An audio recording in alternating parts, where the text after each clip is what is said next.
ಶುಭೋದಯ ಎಲ್ರಿಗೂ. ಎಲ್ಲರೂ ಹೇಗಿದ್ದೀರಾ? ನಾನಿವತ್ತು ಗುರುವಾರ ಬೆಳಗ್ಗೆಯಿಂದನೇ ವಿಡಿಯೋ ಶುರು ಮಾಡ್ಕೊಂಡಿದ್ದೀನಿ. ನೀವು ನೋಡ್ತಾ ಇದ್ದೀರಾ ಧಿರನ್ ವ್ಲಾಗ್ಸ್.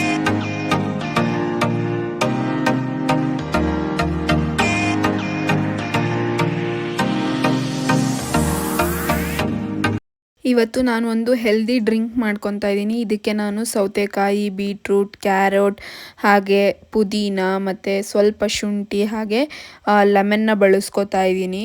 ಇನ್ನು ಸೌತೆಕಾಯಿ ಬಗ್ಗೆ ಹೇಳೋದಾದರೆ ಅದು ನಮ್ಮ ಬಾಡಿನ ಹೈಡ್ರೇಟಾಗಿ ಇಡಿಸುತ್ತೆ. ಆ್ಯಂಡ್ ಅದ್ರ ಜೊತೆಗೆ ಇದು ಒಂದು ಲೋ ಕ್ಯಾಲೋರಿ ವೆಜಿಟೇಬಲ್ ಆಗಿರುತ್ತೆ. ಇದರಲ್ಲಿ vitamin C, vitamin D1, potassium and manganese ಕೂಡ ಇರುತ್ತೆ. ಇನ್ನು ಬೀಟ್ರೂಟ್ ಬಗ್ಗೆ ಹೇಳೋದಾದರೆ ಹಾರ್ಟ್ ಹೆಲ್ತ್ನ ಬೆಟರ್ ಮಾಡುತ್ತೆ, ಹಾಗೆ ಬ್ಲಡ್ ಪ್ರೆಷರ್ನ ಕಮ್ಮಿ ಮಾಡುತ್ತೆ, ವೆಯ್ಟ್ ಲಾಸಿಗೆ ಕೂಡ ಹೆಲ್ಪ್ ಮಾಡುತ್ತೆ, ಹಾಗೆ ನಿಮ್ಮ ಲಿವರ್ ಹೆಲ್ತಿಗೆ ಕೂಡ ಒಳ್ಳೆಯದು, ಹಾಗೆ ನಿಮ್ಮ ದೇಹದಲ್ಲಿ ರಕ್ತನ ಜಾಸ್ತಿ ಉತ್ಪತ್ತಿ ಮಾಡುತ್ತೆ. ಇನ್ನು ಕ್ಯಾರೆಟ್ ಬಗ್ಗೆ ಹೇಳೋದಾದರೆ ಅದು ನಿಮ್ಮ ಕಣ್ಣಿನ ಆರೋಗ್ಯಕ್ಕೆ ತುಂಬ ಒಳ್ಳೆಯದು.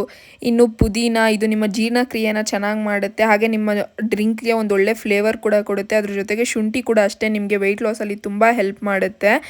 ಈ ಥರ ಯಾವುದಾದ್ರೂ ಒಂದು ಹೆಲ್ತಿ ಡ್ರಿಂಕ್ನ ನಿಮ್ಮ ಡೇಯಲ್ಲಿ ನೀವು ತಗೊಳ್ಳೋದ್ರಿಂದ ನಿಮ್ಮ ಬಾಡಿಗೆ ತುಂಬ ಅಂದರೆ ತುಂಬ ಉಪಯೋಗಗಳಿರುತ್ತೆ. ಸೊ ನೀವು ಯಾವುದಾದ್ರೂ ಒಂದು ಡ್ರಿಂಕ್ನ ನಿಮ್ಮ ಡೈಲಿ ರೊಟೀನಲ್ಲಿ ಅಳವಡಿಸ್ಕೊಳ್ಳೋಕ್ಕೆ ಟ್ರೈ ಮಾಡಿ. ಇನ್ನು ನಾನು ಹೆಲ್ತಿ ಡ್ರಿಂಕ್ ಕುಡ್ದಾದ್ಮೇಲೆ ಬ್ರೇಕ್ಫಾಸ್ಟಿಗೆ ಪ್ರಿಪೇರ್ ಮಾಡ್ಕೊತಾ ಇದ್ದೀನಿ. ನಾನು ನೈಟೇನೆ ಅಕ್ಕಿ ಮತ್ತು ಹೆಸರು ಬೇಳೆನ ಸಮ ಪ್ರಮಾಣದಲ್ಲಿ ನೆನೆಸಿಟ್ಟಿದ್ದೆ.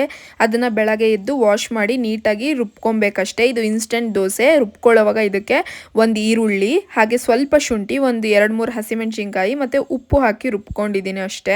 ಅದಾದಮೇಲೆ ನಾನು ಅದ್ರ ಜೊತೆ ಪಲ್ಯ ಥರ ಇಲ್ಲ ಸಾಗು ಥರ ಮಾಡ್ಕೊಳ್ಳೋಣ ಅಂತ ಹೇಳಿ ಇದ್ಕಿದ್ದ ಅವರೇ ಬೇಳೆದು ಗೊಜ್ಜು ಥರ ಮಾಡ್ಕೊತಾ ಇದ್ದೀನಿ. ಇದಕ್ಕೆ ನಾನು ಫಸ್ಟ್ ಒಂದು ಬಾಣಲಿ ಇಟ್ಕೊಂಡು ಅದಕ್ಕೆ ಈರುಳ್ಳಿ, ಬೆಳ್ಳುಳ್ಳಿ, ಶುಂಠಿ, ಟೊಮ್ಯಾಟೊ, ಹಸಿಮೆಣಸಿನ್ಕಾಯಿ ಇದನ್ನೆಲ್ಲ ಹಾಕ್ಕೊಂಡು ಚೆನ್ನಾಗಿ ಫ್ರೈ ಮಾಡಿಕೊಂಡು ಹಾಗೆ ಸ್ವಲ್ಪ ಕಡಲೆ ಮತ್ತು ಕೊತ್ತಂಬರಿ ಸೇರಿಸಿ ಫ್ರೈ ಮಾಡಿ ಅದನ್ನ ತಣ್ಣಗಾಗಕ್ಕೆ ಬಿಡ್ತೀನಿ. ಅದು ತಣ್ಣಗಾಗೋ ಅಷ್ಟರಲ್ಲಿ ಇನ್ನೊಂದು ಕಡೆ ಒಂದು ಪಾತ್ರೆ ಇಟ್ಕೊಂಡು ಅದಕ್ಕೆ ಸ್ವಲ್ಪ ಎಣ್ಣೆ ಹಾಕ್ಕೊಂಡು ಒಗ್ಗರಣೆ ಕೊಟ್ಕೊತೀನಿ. ಸಾಸಿವೆ ಕರಿಬೇವು ಹಾಕಿ ಒಗ್ಗರಣೆ ಕೊಟ್ಕೊಂಡು ಇದಕ್ಕಿದ್ದವರೆ ಬೇಳೆ ಏನಿರುತ್ತೆ ಅದನ್ನು ಹಾಕಿ ಅದ್ರ ಜೊತೆಗೆ ಅರಿಶಿನ ಉಪ್ಪು ಹಾಕಿ ಹಸಿ ವಾಸನೆ ಹೋಗೋವರೆಗೂ ಚೆನ್ನಾಗಿ ಫ್ರೈ ಮಾಡಿಕೊಂಡು ಅದಾದಮೇಲೆ ಆಗಲೇ ಪೇಸ್ಟ್ ಏನು ರುಬ್ಬಿಟ್ಕೊಂಡಿರ್ತೀವಲ್ಲ ಅದನ್ನು ಸೇರಿಸಿ ಅದ್ರ ಜೊತೆಗೆ ಒಂದು ಅರ್ಧ ಸ್ಪೂನಷ್ಟು ಸಾಂಬಾರು ಪುಡಿ ಕೂಡ ಸೇರಿಸಿ ನಿಮಗೆ ಎಷ್ಟು ಲಿಕ್ವಿಡ್ ಕನ್ಸಿಸ್ಟೆನ್ಸಿ ಬೇಕೋ ಅಷ್ಟು ನೀವು ನೀರನ್ನ ಸೇರಿಸ್ಕೊಬೋದು. ನಾನಿಲ್ಲಿ ತುಂಬ ಸಾಂಬಾರು ಥರನೂ ಮಾಡ್ಕೊಂಡಿಲ್ಲ, ಹಾಗಂತ ತುಂಬ ಗಟ್ಟಿಯಾಗೂ ಮಾಡ್ಕೊಂಡಿಲ್ಲ, ಮೀಡಿಯಮಾಗಿ ಮಾಡ್ಕೊಂಡಿದ್ದೀನಿ. ನೀವು ನೋಡ್ಬೋದು. ಅದಕ್ಕೆ ಎಷ್ಟು ಉಪ್ಪು ಬೇಕು ರುಚಿಗೆ ಅಷ್ಟು ಸೇರಿಸಿ ಅದನ್ನು ಚೆನ್ನಾಗಿ ಕುದಿಸ್ಕೊಂಡ್ರೆ ಆಯಿತು. ಈ ಏನಂತಾರೆ ಅವರೇ ಬೇಳೆದು ಗೊಜ್ಜು ಇಲ್ಲ ಸಾಂಬಾರು ರೆಡಿಯಾಗಿ ಹೋಗ್ಬಿಡುತ್ತೆ. ದೋಸೆ ಜೊತೆಗಂತೂ ತುಂಬ ಚೆನ್ನಾಗಿರುತ್ತೆ. ನೀವು ಇವಾಗ ನೋಡ್ಬೋದು ನಾನಿಲ್ಲಿ ದೋಸೆನ ಕೂಡ ಹಾಕಿ ತೋರಿಸಿದ್ದೀನಿ ನಿಮಗೆ. ಇದು ಇನ್ಸ್ಟೆಂಟಾಗಿ ಮಾಡೋ ದೋಸೆ, ಯಾವುದೇ ಥರ ಸೋಡಾ ಏನೂ ಉಪಯೋಗಿಸಿರಲ್ಲ ನಾವು. ದೋಸೆ ಮಾತ್ರ ತುಂಬ ಕ್ರಿಸ್ಪಿಯಾಗಿ ತುಂಬ ಚೆನ್ನಾಗಿ ಬಂದಿತ್ತು. ನಾನು ಇದನ್ನು ಫಸ್ಟ್ ಟೈಮ್ ಟ್ರೈ ಮಾಡಿದ್ದು. ನಾನು ಯೂಶ್ವಲಿ ಎಲ್ಲ ಮಲ್ಟಿಗ್ರೈನ್ಸ್ ಮಿಕ್ಸ್ ಮಾಡಿ ಮಾಡ್ತಿದ್ದೆ, ಬಟ್ ಇದೇ ಫಸ್ಟ್ ಟೈಮು ಬರೀ ಅಕ್ಕಿ ಮತ್ತು ಹೆಸರುಬೇಳೆ ಹಾಕಿ ಮಾಡಿದ್ದು. ತುಂಬಾ ಚೆನ್ನಾಗಾಗಿತ್ತು. ಇನ್ನು ತಿಂಡಿ ಎಲ್ಲ ಮುಗಿಸ್ಕೊಂಡು ನಂದು ಒಂದು ಸ್ವಲ್ಪ ಕೆಲಸ ಇತ್ತು, ಅದನ್ನೆಲ್ಲ ಮುಗಿಸ್ಕೊಂಡೆ. ಅದಾದಮೇಲೆ ಸಂಜೆ ಮತ್ತೆ ಫ್ರೆಶನ್ ಅಪ್ ಆಗಿ ದೇವ್ರ ಪೂಜೆ ಮಾಡಿದೆ. ಇವತ್ತು ಥರ್ಸ್ಡೇ ಆಗಿರೋದ್ರಿಂದ ಪೂಜೆ ಮಾಡಿದೆ. ಅದಾದಮೇಲೆ ದೇವಸ್ಥಾನಕ್ಕೆ ಹೋಗೋಣ ಅಂತ ಅಂದ್ಕೊಂಡಿದ್ವಿ. ಹಾಗಾಗಿ ಮನೇಲೆಲ್ಲ ಪೂಜೆ ಮುಗಿಸಿ ದೇವಸ್ಥಾನಕ್ಕೆ ಹೊರಟ್ವಿ. ನನ್ನ ಹಸ್ಬೆಂಡ್ ಬಂದಮೇಲೆ ನಾವಿವತ್ತು ಹೋಗಿರೋದು ಕಾಮಧೇನು ಕ್ಷೇತ್ರಗೆ.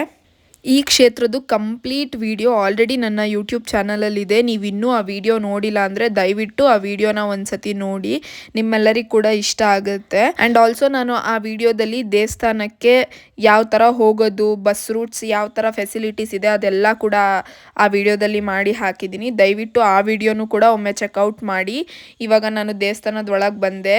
ನಾನು ದೀಪ ಹಚ್ಚೋಣ ಅಂತ ಹೇಳಿಬಿಟ್ಟು ದೀಪ ತಗೊಂಡು ಕೌಂಟರಲ್ಲಿ ಹೋಗಿ ದೀಪ ಹಚ್ಚಿ ಬಂದೆ. ನಾನು ಇದೇ ಫಸ್ಟ್ ಟೈಮು ದೇವಸ್ಥಾನದಲ್ಲಿ ರಥ ಎಳೆಯೋದನ್ನು ನೋಡಿದ್ದು. ನನಗೆ ತುಂಬ ಖುಷಿಯಾಯಿತು. ಆ್ಯಂಡ್ ತುಂಬ ಅಂದರೆ ತುಂಬ ಜನ ಕೂಡ ಇದ್ದರು. ಪೌರ್ಣಮಿ ಆಗಿರೋದ್ರಿಂದ ತುಂಬ ಜನ, ಅದರಲ್ಲೂ ಕೂಡ ಗುರುವಾರ ಅಲ್ವಾ, ಹಾಗಾಗಿ ಸಿಕ್ಕಾಬಟ್ಟೆ ಜನ ಇದ್ದರು.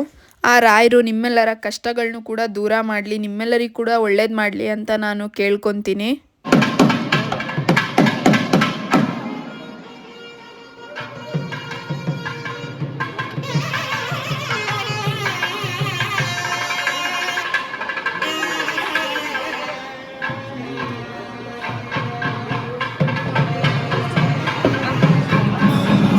ಹಾಗೆ ರಾಯರ್ನ ನಂಬಿ ಕೆಟ್ಟಿರೋರು ಇಲ್ಲಿವರೆಗೂ ಯಾರೂ ಇಲ್ಲ. ಸೊ ಹಾಗಾಗಿ ನೀವು ಒಂದ್ಸತಿ ಈ ಕ್ಷೇತ್ರಕ್ಕೆ ಹೋಗಿ ಬನ್ನಿ. ನಿಮ್ಮ ಕಷ್ಟಗಳು ಎಲ್ಲ ದೂರ ಆಗುತ್ತೆ. ನಿಮ್ಮ ಮನಸ್ಸಿಗೆ ನೀವು ಊಹೆನೂ ಮಾಡೋಕ್ಕಾಗದೇ ಇರೋಷ್ಟು ನೆಮ್ಮದಿ ಸಿಗುತ್ತೆ. ಸೊ ನೀವು ಎಲ್ಲರೂ ಒಂದ್ಸತಿ ತಪ್ಪದೆ ಈ ದೇವಸ್ಥಾನಕ್ಕೆ ಹೋಗ್ಬಿಟ್ಟು ಬನ್ನಿ. ಇನ್ನು ದೇವಸ್ಥಾನದಿಂದ ಬಂದು ನೈಟ್ ಊಟ ಮುಗಿಸ್ಕೊಂಡ್ವಿ. ನಾನು ನಿಮ್ಮೆಲ್ಲರ ಜೊತೆ ಇನ್ನೊಂದು ವಿಷಯ ಕೂಡ ಶೇರ್ ಮಾಡ್ಕೊಬೇಕು. ನಾನು 2 ಡೇಸ್ ಬ್ಯಾಕು ಕಾಂತಿ ಸ್ವೀಟ್ಸ್ ಮುಂದೆ ಪಾಸ್ ಆದ್ವಿ. ನನಗೆ ಡ್ರೈ ಫ್ರೂಟ್ಸ್ ಲಾಡು ಅಂದರೆ ಇಷ್ಟ, ರೋಸ್ ಪೆಟಲ್ಸ್ದು. ನನ್ನ ಹಸ್ಬೆಂಡ್ನ ಕೇಳಿದೆ. ಅದಕ್ಕೆ ನನ್ನ ಹಸ್ಬೆಂಡ್ ಹೇಳಿದ್ರು ಇವತ್ತು ಬೇಡ ಅಮ್ಮ, ಇನ್ನೊಂದು ದಿನ ಕೊಡಿಸ್ತೀನಿ ಅಂತ.